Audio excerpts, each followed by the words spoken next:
Welcome to the 21st episode. We're old enough to drink now. Woo. I mean, we're not drinking now, don't get me wrong. But the 21st episode of the GameFor Podcast. In this episode, we will talk about running your favorite tabletop games at conventions. Tabletop gaming conventions. I'm Adam. I'm Matt. And we are part of Milkcan. I'm wearing a Milkcan t-shirt currently. Yeah. So what we do is we make an app called GameFor, and GameFor is designed to help connect tabletop gamers. It's for Android and iOS, and it's also available on the web. You can find stores, gaming events, conventions, as we mentioned, other players, groups and clubs, all kinds of stuff like that, and start finding more people in your local area to play games with.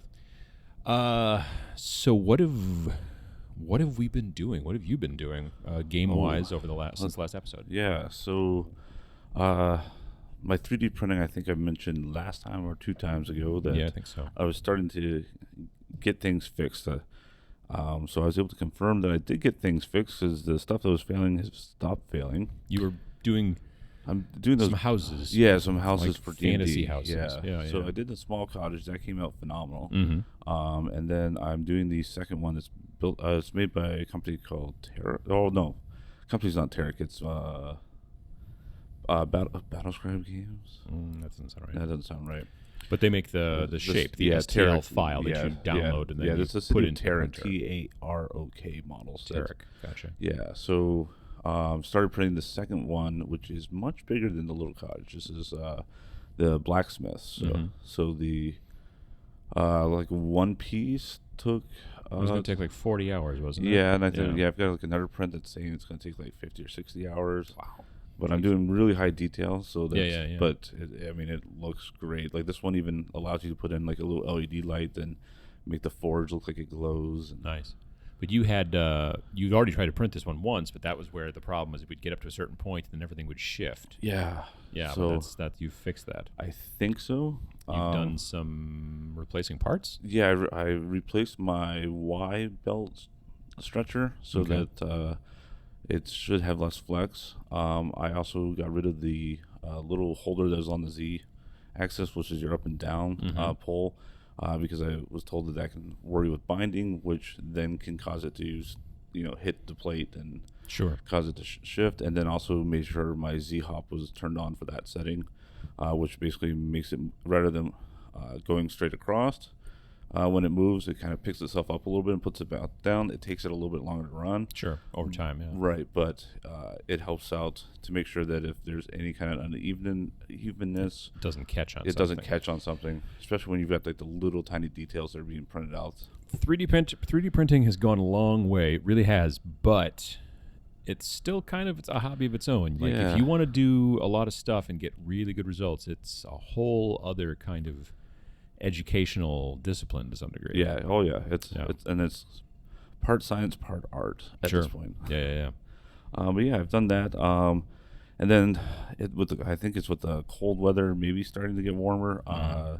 It seems like illnesses have gone rampant around us. So And this is not anything pandemic. This is just no, these regular, are just regular like end cold of winter, flus, sore cold throats, flus. Yeah. stomach flus, all that fun stuff. But that canceled a lot of my RPG sessions in the last couple of weeks. Yeah, that's the hard part about yeah. RPG sessions. Yeah. But I did get in my the Mad Mage one, the one that I run on Sunday nights. So we're only being able to do, because of travel with our conventions and stuff, Right, yeah. one session this month. But they didn't make it to level 6, and they're on the second level down. So that one took forever. Their it characters seems. are level 6? Yeah, their characters are level okay. 6, and they're Wow.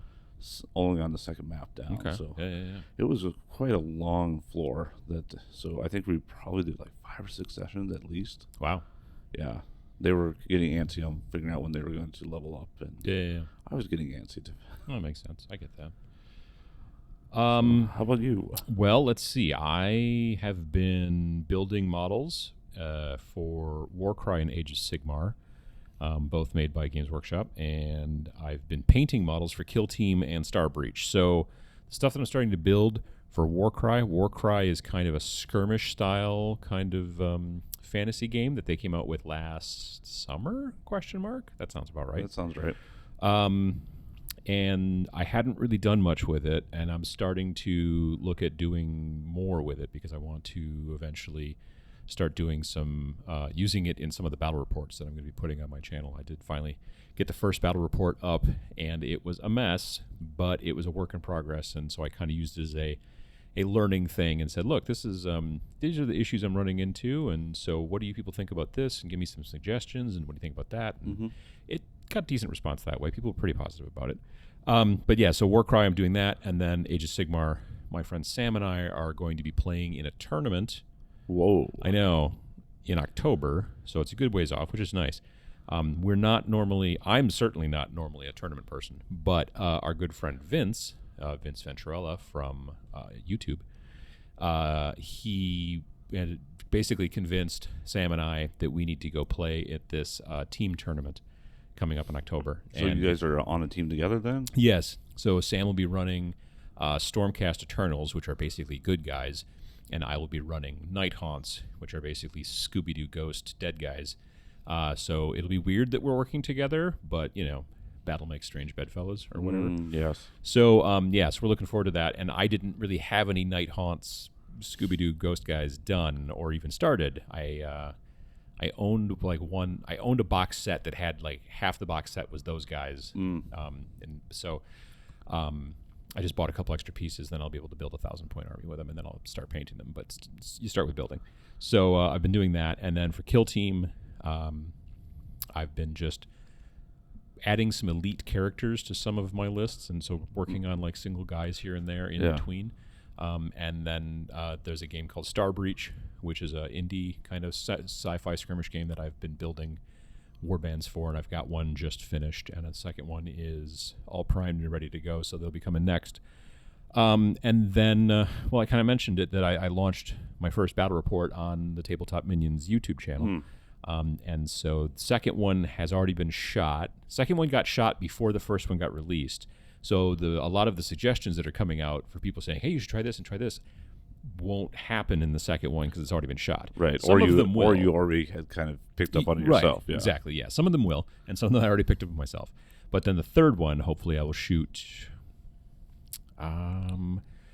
probably after we get back from Adepticon at the end of March. I don't think I'll be able to shoot between Gamma and Adepticon. So we're going to Gamma. Which probably also mentioned. It's not on our sheet here. No, but yeah, which kind of falls into our topic about conventions, except we're not really playing. That's more of a trade show. Yeah. Gamma. Yeah. So Gamma is the Game Manufacturers Association, of which Milkcan is a member because we make GameFor and all that kind of stuff. Right. And every year they have this convention. The last several years it's been in Reno. It used to be in Vegas a long time ago, but it's been in Reno, Nevada for quite some time, and it's called it used to be just called Gamma Trade Show, GTS. Right. Now it's called Gamma Expo. Yes. Now it's fancy. It's got a new logo. Exactly, yes. So that'll be interesting. This will be our third year with a booth.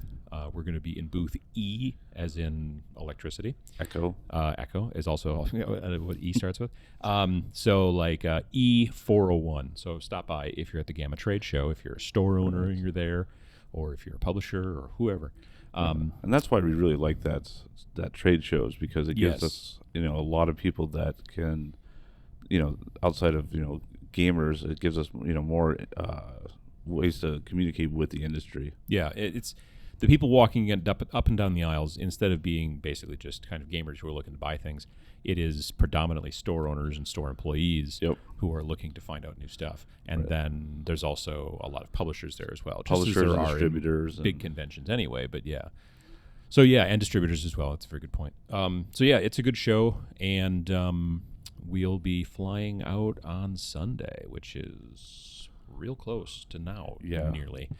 We got to get a lot of stuff to get done. And we'll be flying out there to Reno, and we'll be out there almost a week and then come back on Friday. Actually, the relaunch, we'll be in Reno when this goes out, right?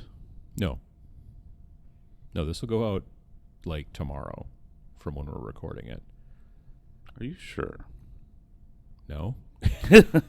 I'll have to double check. Yeah, so we might be in Reno or we might not be in Reno. I mean, we'll be in Reno at some point. Right, but yeah, when you're listening to this. Where isn't this coming? I don't know. That's a good question. Yeah, we'll go check. We'll figure it out. You'll be hearing it if you're hearing it because you're hearing it. So That won't matter to you. Yeah, you'll be like, I don't really care where they are. Exactly, or when. Yeah, so that's kind of what's going on with us right now. And, yeah, it'll be interesting. So we have a question. Yes, from the audience. The listenership, as it were. This is from Tim. Tim. He says, you've talked about conventions as a place to find games. I would like you to talk a bit about running games at conventions. How do I sign up to run a game at a convention? What do I need to prepare? And thoughts on what to expect or pitfalls to avoid. And I think this is a very good question. And like the questions that we talk about on the recording here on the podcast, Tim's going to get a T-shirt, a limited edition. Matt and Adam read my question on the podcast, and all I got was this lousy T-shirt. So thanks to Tim for that. Not only is it a good question, we think we're going to turn it into the subject for today's video. Yeah, we realized it was going to paying attention at the beginning. It was going to take a little while to answer. It's an in-depth question. And then as we were writing up our notes, it got even larger than I thought it was even going to be. Right, yeah. There's a lot to it. But it is, I think, a great and rewarding thing, and it's just good for the industry and for gamers in general. And traditionally now is when they consider convention season starting. Very frequently, late winter into early spring is kind of the beginning of convention season, as it's referred to. It used to be like summer was convention season, but convention season for tabletop gaming keeps kind of getting it's pretty much wider year-round and wider. almost. It's nearly year-round, but the majority of them have a tendency, like I was at a convention in late January, and there was another one local to us that was in late February, but those are a little bit more rare just because travel is it's problematic, specifically in the Midwest where we are.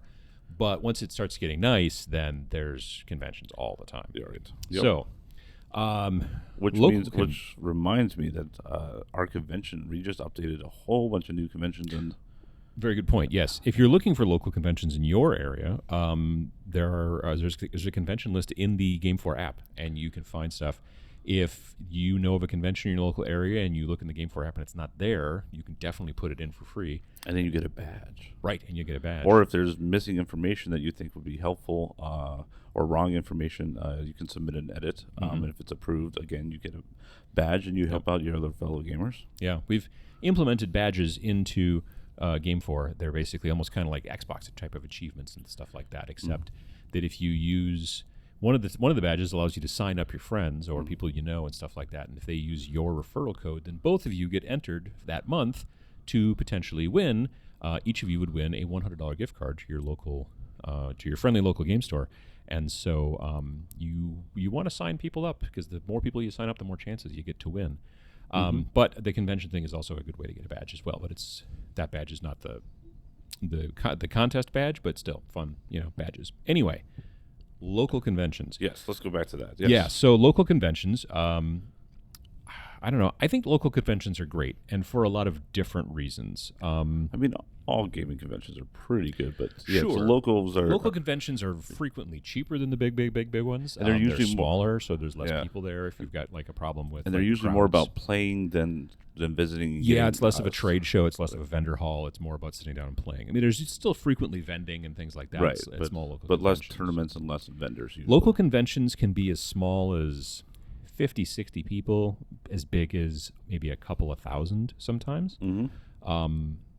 So, yeah, knowing what to think when you go into it, I think is super important. Knowing what to expect, I guess, and how big it could be, that kind of stuff. But you should definitely search some out in your local area because I think it's it's a great idea. And like I said, you could use the GameFor app to find some. And it's a great place to meet like new gaming friends and try new games. Find local gaming groups maybe you didn't know about or that kind of stuff. Or advertise your own group. Right, yeah, exactly. There's a lot of groups that we know of that go to local conventions that we go to who just run a bunch of events. Right. Because they want to... When you go to a convention... Like, I think the reason that Tim is asking this question, one of the reasons is when you go to a convention, you run games, you are basically helping out the convention. Because the convention, all the events that you run or that you see run at your local convention, they're all run by volunteers, pretty much. Unless there's maybe a company sent a guy that they paid to go there and run demos, but that is so infrequent. Right. In most situations, there are demo teams that maybe a publisher, like a little local convention I used to run for like a decade, we had people who were volunteers for like Steve Jackson games. Mm-hmm. They were known as Men in Black. And so they would come to the local convention and they would just run Steve Jackson Games stuff. And then they would give away the games to the winner. Like you'd sit down and play Revolution. I think it was called Revolution. Is that the one? That sounds right. Yeah. So you'd sit down and play Revolution with a bunch of other people. You'd learn how to play it and whatever. And whoever won the game, they get the game. Mm-hmm. So it was a cool thing that way. But the guy who was running that, like that was not his job, but it was a thing that he did. And he got credit but in games and stuff like that. That's the whole thing. But when you go to a convention, the game masters that are running stuff, they are the lifeblood, frankly, of the convention. Obviously, the volunteers that help, and almost every convention, small or large, is kind of run by volunteers to some degree. But the people who are running the games are really, like, without them, you would just have a bunch of people running around, trying to sell tickets to nothing, because that's really what makes these game conventions, for the most part, is the games. Right. So, and when I say game master, that's not just like a RPG term. Right. You know what I mean? Like it's game masters in this situation are the people who are running the games. It could be a board game, it could be a miniatures game, it could be CCGs, whatever. Right. Whoever's sitting down to say, yeah, I'm going to do this. That's kind of the thing. Mm-hmm. And the thing is that Tim asked how do you find out about signing up to run games at a convention? Mm-hmm. It's generally the website. Yeah, very infrequently, because they have to kind of manage times and balance, who's in there and how many items are running. Mm-hmm. They usually want that ahead of time. There's usually a cutoff. Like it could be, as quickly as within like 4 or 5 days of it starting, and sometimes it's like a month or two ahead of time. Yeah, there are some conventions that have a cutoff date, and you can't post events after 30 days out. And there are other ones, like the convention I used to run. If you wanted to do it the day before, fine. You're just not going to be in the printed program, right? But you'd probably still be on the website. So yeah, that's kind of a thing. And like on the website, like what kind of stuff generally are they going to ask? They're going to ask usually, what day you're hoping to run it. Mm-hmm. Days, time preferences. That just helps them schedule it. Mm-hmm. The name of the game you're running. Any kind of version information that players might want to know. Right, like if it was D&D, like which or version? Is this version 2 of the new board game? Like this is the brand new version, or is this from, like is this Fireball Island from 2018, or is this Fireball Island from back in the 80s or whatever? Yeah. Usually like skill level. Mm-hmm. Is this for beginners that are interested in learning how to play, or is this for people that have played it for a little while? And in most situations at conventions, you are running an event with the idea that the people there can be beginners, and you're going to teach them the rules. That's really a thing. So you need to, as the game master, be able to do that. Mm-hmm. If you were going to have, let's say, if you were going to show up at a convention and run some sort of Magic the Gathering mini, sealed booster deck tournament or something like that, it would be expected that you at least understand the rules, because in a tournament situation like that, no one can really sit down and go, okay, so this is how the game of Magic works, and then and these are lands, you have to tap them and all that kind of stuff. It's more along the lines of, in that situation, you need to be at least intermediate, or understand the rules. Right. But in most situations at conventions, if you're going to go to a convention, and you're going to be a GM, you are expected to teach people how to play the game. Yeah, it depends. Yeah, I would say genre-wise, it seems that seems to be what varies it the most. Well, it also has to do with if it's a tournament or not. Like if you were going to go and run a Settlers of Catan tournament, that's for people who know how to play Settlers of Catan. Mm-hmm. But if you were going to teach people how to play Settlers of Catan, then that's a beginner level thing, and then people don't have to know how to play. Yeah, well, in your RPGs though, sometimes it's these are entry level. Sometimes we want 4th level and experienced players. Oh yeah, no, absolutely, RPGs as well, certainly. Yeah. No, yeah, it's. I mean, there are plenty of people who will run RPGs with the idea of like, you've never played RPGs before. Cool, I'm going to teach you how to do this. But yeah, there are other times, especially like what's that league? Adventurers League. Yeah. Like for Adventurers League, you kind of need to know what you're doing already. Really? Nope. You don't? Well, I mean, depends. I suppose it depends on the campaign or the right, mission. Because sometimes they'll have the pre-gen characters already there for you. Sure, if you don't have that's any. a different story. Yeah. Yeah. But that does. I did think about time length.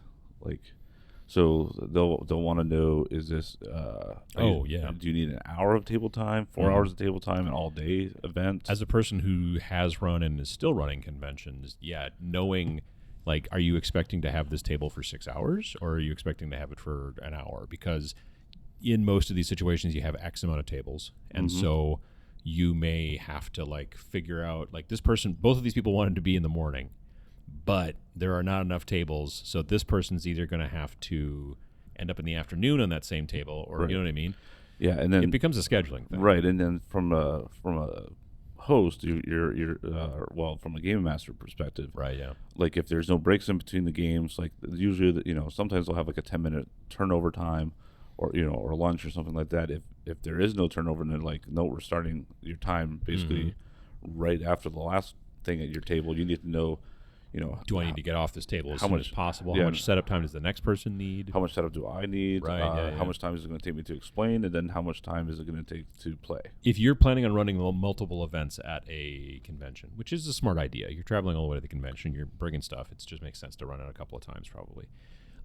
Definitely try to schedule things to give yourself a little bit of time in between, not just even for setup and takedown and whatnot and bathroom breaks, but also to kind of go get something to eat and walk around and look at the vending stuff and that kind of jazz. Give yourself a little bit of play space, in between the events or whatever. Sometimes that varies for board gamers, because once you kind of get people going, at that point you're just kind of helping people with rules and strategies after that. Yeah, that's true. So you can sometimes, like if you brought along a lunch or something, you kind of sit there and eat a little bit in between, but not always. And even with miniatures to some degree, if you're going to be setting things up and you've got terrain and stuff and whatever, if it's a teaching style game and not a tournament, sometimes maybe you may not want to have space in between, just because then you don't have to take it down and set it back up again. You know what I mean? Especially if it's the same game. Yep. Right. Yeah, exactly. If you're running the same game.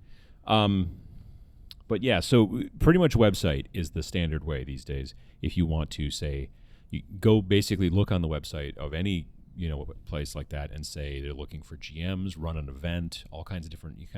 What other kind of terminology might there be? Like, be a GM, be a game master, sessions, run a session, run an event, that kind of stuff. If they've got a section about their events, maybe someplace based, like off of that page will be a thing about how you sign up to run events, but you usually do it through the website. If you can't figure it out, almost every website that's got anything going on should have an email or some sort of contact information, so you can contact and go, I want to run these events. How do I do it? Your website's very confusing, or whatever. If they don't have that might be a warning sign. Right. This may be their first rodeo, and they may be the rodeo clown in that situation, so you may not want to. But yeah, any decent website, or any decent convention has been around for a while. Has got at this point in 2020 has got a website, and hopefully it will have the information that's necessary. So, and some of those websites are going to be rough on your eyes. Not going to lie. Yeah, no, that's very true. Again, run by volunteers. And typically not, strong IT art people. Not always. No, sometimes they go one way or the other. And they're volunteering, and so maybe it's an artsy fartsy looking website, but it's hard to use, or it's a website that's very, very well coded but looks like hot garbage. Right. They don't understand the color palette. Right. Yeah, that happens. But yeah, so as the game master, if you can get something signed up, then it is kind of up to you to bring the supplies and stuff like that, generally, not in all situations. So if you were going to be running some sort of mini tournament for, let's say you were going to run a mini tournament for Keyforge. You would probably be like, hey, bring your Keyforge decks. Yeah, usually the tournaments are kind of run by the convention people, or at least items are brought. But otherwise, if you're doing a session, they'll usually tell you what's included, like power, table, number of chairs type thing. Sure, but I'm saying, as the person who's got to run whatever the event is, you need to know what gaming supplies to bring to some degree. Right. Yeah. Like if you're doing RPGs, probably a map, miniatures, including not only monsters but also tokens for the players. If you're into that kind of stuff, probably some extra sets of dice for people that don't have dice or didn't bring them with. You're going to have some folks who are going to have their own dice on them because they're at a gaming convention, but you're also going to have folks who don't. Maybe this is the first time they've ever played an RPG, and then maybe they'll go buy some afterwards and go. Yeah, maybe you're going to change their life and get them into it. But yeah, you're right. They do need to know pencils, pencil sharpener. Yeah. and then all the like your DM screen, some pre-gen characters. Even if you tell them to pre-gen ahead of time, probably bring a couple. Yeah, no, that's always because they might be imbalanced. Always depending upon the fact that you've got like a preparation. You know what I mean? Right. Like, oh, you didn't bring dice? Okay, cool. You didn't bring a pencil? Okay, cool. You didn't bring a character even though it said you were supposed to bring a character? Cool. Yeah. You're pretty much, just like back in school when the teacher was like, exactly, yeah. I told you to do this, but here you go. Well, you're teaching. Yeah. You're teaching the game. I mean, that's kind of the trick. And sometimes there will be cancellations, so maybe some person signed up the last minute because there was a free spot. Certainly, so they didn't bring their player's handbook. They didn't bring their normal stuff that they would bring, yeah. Like, there's also, like, in board gaming, you bring the board game. I mean, that's kind of the benefit. Yeah, sometimes you'll need writing utensils again, but sometimes not depends always. on the game. But a lot of times it's, like if you're going to be sitting down and teaching people how to play whatever, you need to bring the game. Minis, you're going to pretty much bring the armies and the terrain and the... Depending on what it is. If it is a tournament, then generally what happens is that the person who's the tournament organizer in that situation, they're going to bring the game mats and the terrain and all that kind of stuff. Yeah, usually but then the players are expected to bring their own armies. If you are teaching somebody to play a game that's a miniatures game, then you generally bring everything. Yeah. I have in the past plenty of times run at conventions. My favorite miniatures game to run at conventions is a game called Song of Blades and Heroes. And it is a very kind of simple yet elegant kind of fantasy skirmish game. And I've run that a bunch of times, but I bring the mat, I bring the little buildings, I bring all of the skeletons, I bring the good guys, and I even bring the dice and everything. And literally people don't need a thing. They just sit down and play. So it's kind of important. But yeah, it depends. RPGs, like we talked about, you bring some dice and some stuff, and you bring the books you need. There are types of CCGs, collectible card games, where you can do something called a sealed deck booster, or a sealed booster whatever event. Drafts, where basically there's also drafts as well, but like maybe you just get 3 decks of cards and that's what you build it out of. A game like Keyforge, the deck is the thing, and it's like $10 and there you go. I've seen people do, have you ever heard of a pauper draft? I think it's called. It's like you get it's a pauper cube. I don't know. It's a whole bunch of cards, but like I don't think any of them can be above like uncommon. And then like everybody drafts off of this big huge hump of cards that you've got, and then they just play, and there's like no big huge gotcha Nice. Guys, okay. Yeah, so that's why it's called the pauper thing, because they can't be like rares and stuff. And I know that would be an easy enough thing to play. You would probably need to know how to play Magic a little bit, but not a ton. And then for that one, you probably want something to keep score if there's scores or anything like that. Huh? Right. Yeah. No. Absolutely. Conventions also generally require a decent amount of walking, moving around. Ooh, yeah. And so if you are going from your car to the convention to where you have to set up your table so you can run game X or Y or Z or whatever, you generally want some sort of kind of carrying like device, some sort of solution for you. Like, and I see this all the time, and it's one of my favorites. But the big blue IKEA. I was bag. just looking. Yeah, you have one over there. One over there. Big blue IKEA bag. They're like, I don't know. They used to be like $3, and they're nearly indestructible, and they're kind of massive, and you can fit a lot of board games in them. But there's a lot of board game bags out there nowadays. Yeah. Also, the Costco's got those like wheeled carts. So if you're running multiple, it's almost games, almost like a kid's wagon, but it folds up, right? Yep. Yeah. Which is really nice, not only for bringing the games you're teaching, but if you're doing any purchases. Right, yeah. Especially for board games. Those can get massive really fast. They can. And the thing is about conventions, even small ones, you still end up usually parking a ways away to some degree. Like it's at a hotel, so you're parking out in the parking lot. And if you're not staying in the hotel, then you can't just take your purchases and the stuff and go upstairs to the room. Now, if it's in a big enough event and you are staying in the hotel, well, then great. You just walk upstairs, you get stuff you need for your next session, you walk back downstairs, here you go. But if you're going to be there for a while, I've seen plenty of people kind of moving around big, some sort of either a big, IKEA type bag or, like you said, like kind of the fold-up wagon thing. RPGs and miniatures, I usually use like my battle foam bag or, or some other kind of, I bought some sort of doohickey at Staples years and years ago that folds up, and it's almost like like a filing cabinet on wheels, like a little short one, and it's got like the telescoping thing like on your luggage. Oh. And then it's just like a set of wheels, and then I can put like a bunch of terrain and some like models and stuff. Yeah, in there. have you seen the Milwaukee tool chest? It's like a bunch of crates on top of one another, and they're like, yeah, it's kind of modular. It can get a little pricey, but I mean, it's amazing when you pretty high end, probably. Yeah, because it's got tools.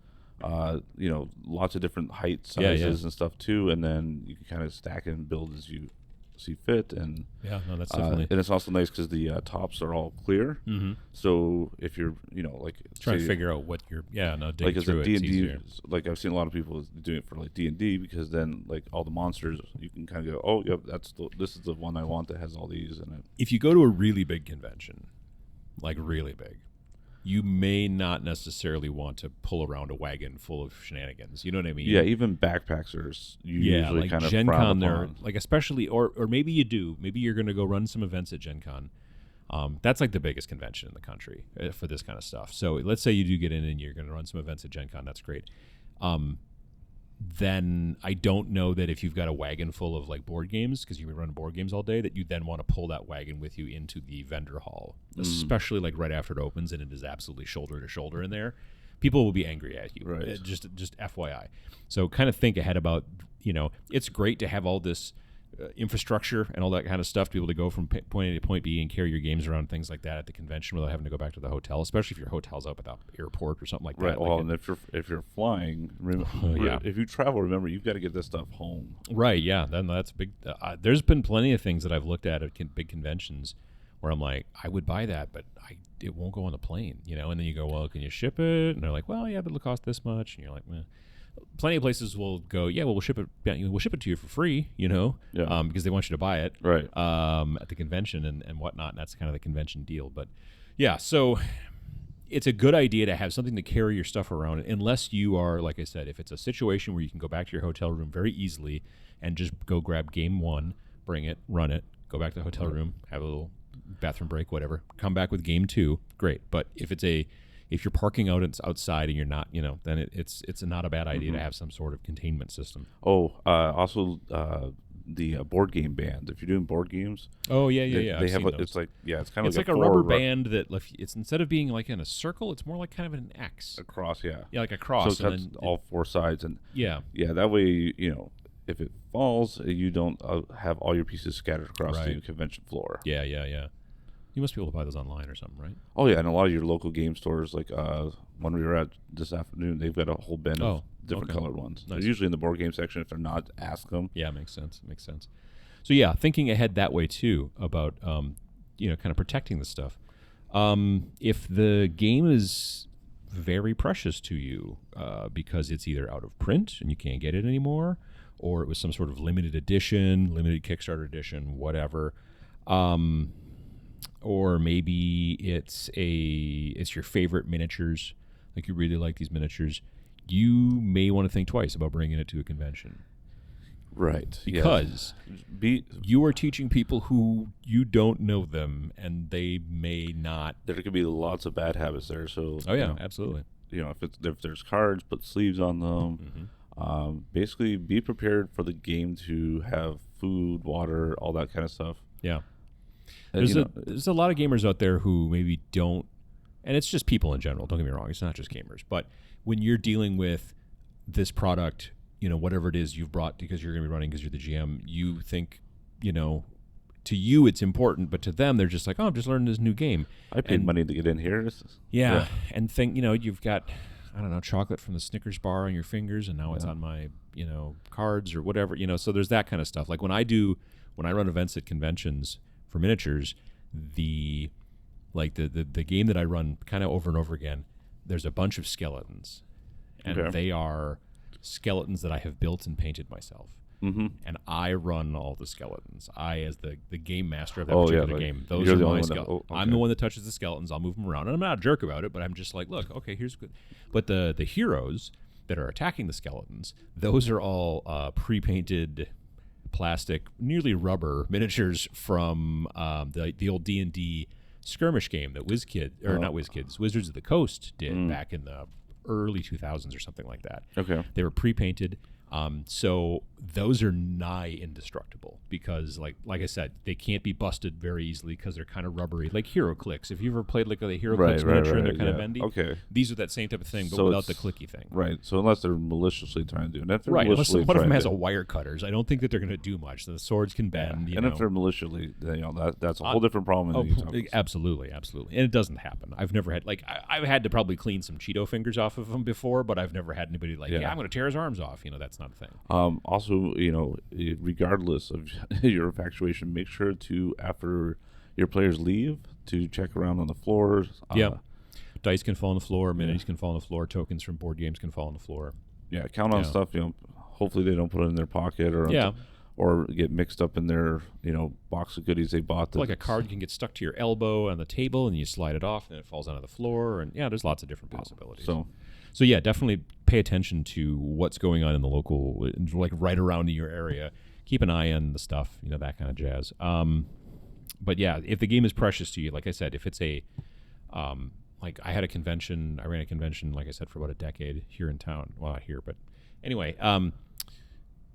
And a guy brought a board game called Witch's Brew, I believe. Okay. Which was evidently it's out of print and it goes for a bunch of money on eBay, and he left it underneath his table. But luckily I knew him and was able to send him a message, I think on Facebook and stuff like that, and I got it back to him and everything. But yeah, I mean, here's the thing. Like I said, I ran that convention for a decade. Nearly every year somebody left something, whether it was a board game, whether it was a sweatshirt, whether it was I don't know that anyone ever left their phone behind, but we get USB cords, all just random stuff, and you always be you're getting done at the end. It's Sunday afternoon, everyone's left, and you're cleaning up, and getting all the tables figured out and stuff. You're just found a purse, and that kind of stuff. So understanding that as you're leaving the table that you're at, you've got all your stuff. Just really check good underneath the table and all that kind of stuff before you leave, and then you don't have to worry about losing stuff. Yeah, and sometimes feel free, if there's a lot of little pieces, to ask players if they want to check around, for themselves. True. Usually they'll help out. Yeah, no, absolutely. So for game choices though, should you, what kind of game? What to run? Yeah, what to run? Should you always pick your favorite game? Should you play the new hotness? Play some of the obscure games, so kind of so you're cool, naming obscure bands. Sure, right, yeah, to kind of show that totally what you're doing. Yeah, I mean, in general, it seems, and I think we can both attest to this, I feel like it seems like if a game is well enough known, it is more likely to get people to come and play it at the convention. So the way that this generally works at most local conventions is that you are given a time, in the program, it's okay, we want you, Matt, to run this game that you have said you want to run, and you'll be at this table number 7, from 4 until 6 p.m. on Saturday. Great. So you know where to go, you know where to set up, everything's fine. But then what happens is you set up the game or whatever, and then you kind of sit there. Yep. Most smaller conventions don't pre-sell the seats. Some do. You're starting to see Tabletop.events is a web service kind of that is designed to help conventions kind of do ticketing and all that kind of stuff. A lot of conventions, some of the small conventions that I go to kind of get around that whole computer thing, they will just have a book. Right. And then you just go, it's not a book, but a 3-ring binder. Right. And so you'll just go through and you'll be there's 6 slots for this game. I just want to put my name in there. Right, and they'll usually have the first 6 people are guaranteed a spot, and then everyone else is waitlisted. Exactly. So then everyone shows up then at that time, and if there's 6 slots and 6 people had signed up, and there were 2 waitlisted, and only 4 people show up, plus the 2 waitlists, well then they're going to get on there. But that's a way that a lot of conventions do it.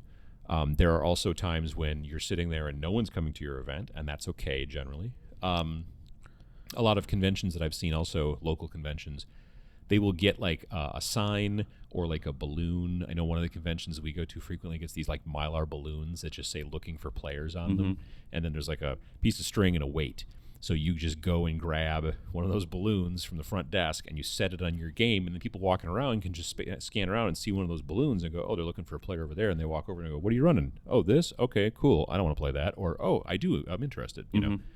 So you can pick up players that way as well. Most conventions do not penalize you for like running an event that nobody goes to.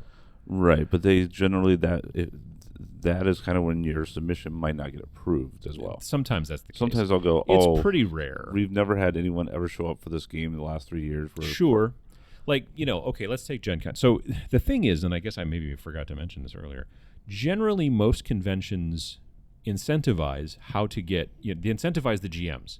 Right. So I go to a convention and I'm like, I want to run these games. And so I've gone to the website and I filled up my information. Some conventions, if you run a certain number of games, will just give you a free badge. So you don't have to pay for the badge. Like Gen Con, you got to really, really work. But if you run stuff constantly at Gen Con, like the entire 4 days or whatever, they will not only give you a free badge, but sometimes they'll even give you either money off on a hotel room or something like that. Okay. Reimbursement kind of more than anything else. Nice. And that changes from year to year and whatnot. But smaller conventions generally either give you, hey, if you run at least 4 hours worth of stuff, we'll give you a free badge. Or they're like discount badge, or they'll give you a discount badge, or they'll give you like con bucks, convention bucks, which you can then either put towards your badge, or you could buy a T-shirt with it, or you could put towards snacks and stuff like that they sell.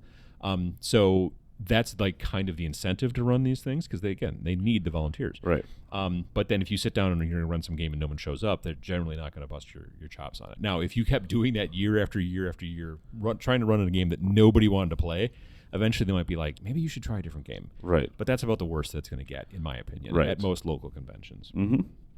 So, yeah.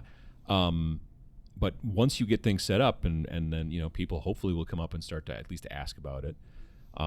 Sometimes you run a game that's very popular, well known, right? And so you're going to get more people who want to come try it out. Other times you're going to run a game that is maybe less well known, but people are interested in it. Yeah, so maybe you wrote a really good description that made people go, "Ooh, that sounds cool." Or the description, like that part in the website before we were talking about when you fill out the thing, writing a decent description is really important.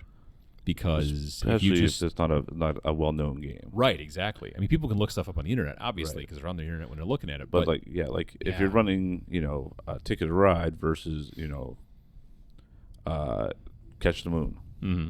like Catch the Moon, probably a lot of people might not have heard of. Sure, exactly. Versus Settlers, probably a lot of people have. Ticket to Ride, yeah. Those are the well-known. Those are the big, multi-platinum, music artists. And then the indie bands pull down a little bit of a smaller, but still passionate frequently, viewership or listenership or whatever. And that's kind of a thing. Like there's a benefit to running games, and it's a fine line. There's a benefit to running games that are like, well, there are probably people that are interested in this, but they want to demo it. They want to try it out because, like we said before, a convention's a great place to learn new games and see if it's something that you're interested in buying. And maybe you go a little bit of both. If you're going to run, let's say, 3 events, maybe run like one really well-known one. Maybe it's going to be, and also like it may also like if you've got a convention that's running like a big Settlers tournament, they may not want another Settlers event going on as well. Right. Now, if you were going to be doing a teaching game of Settlers, saying, hey, if you've never played before, here's a good place to learn, that they might be interested in that. So it kind of depends. But yeah, that's kind of the conversation that goes back and forth between you and the convention runners. Mm-hmm. And then, as far as preparation is concerned, really you want to know that you know the game well. Right. Don't go, I remember this game. We used to play it all the time like 2 years ago. Right. And then you get there and you're like, oh, yeah, I forgot how this works. Nothing is worse than sitting down to play a game at a convention and then have the person who's the GM for that game read the rules with you because they need a primer. You know what I mean? Like they need to remember how to play or they start telling you and then they're like, oh, wait, no, that's not right. And right, then, yeah. And then it leads to confusion. I've going through and even if it's a couple nights before, just sitting down and reading the rules, maybe running through a quick game or a quick couple of turns by yourself where you're playing multiple people or whatever, just to make sure that you're still real familiar with it if you have any questions. Now, there's nothing wrong if you run an event and someone says, well, what if I need to do this or whatever? And it depends on the game. Board games can be a bit of a narrower rule set to some degree, whereas miniature games, because of the way that they're designed, or in Magic, there's so many different possibilities and permutations in Magic that they go, well, what if I do this and this card's got a trample and whatever? You'd be like, I don't know. That's a good question. But if you've been an avid player, or if you're even a judge in Magic, well, then that's kind of your wheelhouse. But sometimes things come up. And it's okay to say I don't know. Exactly. Just try to be. Just try to make that fewer than the number of I do knows. Right. Yeah. Right. Exactly. Yeah. If you go in saying I've never played this game before, hey, let's run it, and that's not a great idea. It's gonna slow it down, and everyone's gonna probably not have a good time because they'll be like, why didn't I just do this myself? Exactly. No, absolutely. And then maybe even know how to teach the game. So maybe try explaining how it is, or watch some YouTube videos of other people explaining the game. Yeah. Just to kind of get an idea of maybe how to introduce people. Is it best to start with the objectives first? That's a very good point, because just because you understand the game doesn't mean that you may necessarily know the best way to teach it. You might start, explaining some specific rule that doesn't really come into play, or it may come into play, but people are like, yeah, but how do I start, or how do I what's the so yeah. Understanding that, and maybe watching, that's a very good point, watching like a YouTube channel who's trying to explain it to people, then going, oh, I see, I should start by explaining this and this, and then move into that. Yeah, generally it's, explain the objective. Like, for example, this game, the object is to have more points than everybody else. So now you explain the rest of the rules with the focus on how do you get those points. Mm-hmm. So, versus going, oh, you can earn points this way, and people are like, yeah, but is it good to have points? Do I need points? Right. Points cashed in for something? Are points good or bad? Yeah, exactly. Yeah, no, that's important as well, because and assuming that your players understand can be a big pitfall. You know what I mean? Like just being like, okay, so then you have to tap like these cards, and then you're going to get eventually somebody, hopefully, who's going to be like, what does that mean, tap? What you're like, oh, you turn it, and then like, why you turn it? Well, it means it's used now. Oh, okay. I mean, right. Really think about as if this person does not understand this game because they've never played it, because they very probably haven't, especially if you're teaching, like a beginner style game to somebody, or a beginner, not that the rules are beginner, but you're teaching it to beginners. You have to take it from their point of view and think about it that way. Right. And then, maybe, a lot of board games are pretty good about this nowadays, to have even some skirmish games, but having any kind of like a turn reference card, or, like frequently, like the back of the rule book or something will have most common like a rules summary. Yeah, quick reference. Getting having copies of that readily available for each player can speed things along and help them. When it's not their turn, they can kind of look at stuff, because maybe they're trying to formulate some kind of strategy, and they can go, oh, I wonder if I could do that, and then go, oh yeah, I can do this, or they can go, hey, it doesn't say here, how do you do this? Yeah. No, that's a very good point too. And a reference card, even if it's something that maybe doesn't come with the game, but something that you could print out or make up or whatever ahead of time, could be super useful. Sometimes you can find them on the internet, like somebody's already made a reference card for this game or something like that. And so if you do a little bit of research, you might find a good cheat sheet, another good word, another term to use in those situations. Yeah. Yeah, and don't be afraid to run like the beginner version or first time through version of the games. Like, I know that. Oh, now I just blanked on it. Formula D. D. Yeah. Thank you. I just watched the Formula One documentary on Netflix. That's gotcha. Yeah. So Formula D has basic rules and advanced rules. Right. Run just because you're like, I like run the basic rules. Generally, you want to run the basic rules because they're usually more streamlined, easier to understand. Yeah. And usually the advanced rules build upon knowledge from knowing the basic. Absolutely. And it's usually quicker to set up, so it'll just speed things along and kind of give everyone a better. And it's not important, it's not a requirement, but on certain games, and it depends on the game. Let's say a board game, finding a board game that you can run maybe multiple times, and I don't just mean like you maybe run it multiple times during the weekend, but let's say in a 2-hour session, maybe you get to run this game twice or 3 times. Yeah. Because then people like that first run through is kind of a dry run. And then maybe in the second run through, if it's a game that runs for 45 minutes or less, then maybe you can throw in a couple of advanced rules or that kind of stuff, Yeah. And then that way the people playing, like, because sometimes, I mean, I find it very hard to go, oh yeah, no, I'm on board with this game on my first try. Right. Yeah, and having sometimes if time allows and it's kind of like a round base or something like that, Mm-hmm.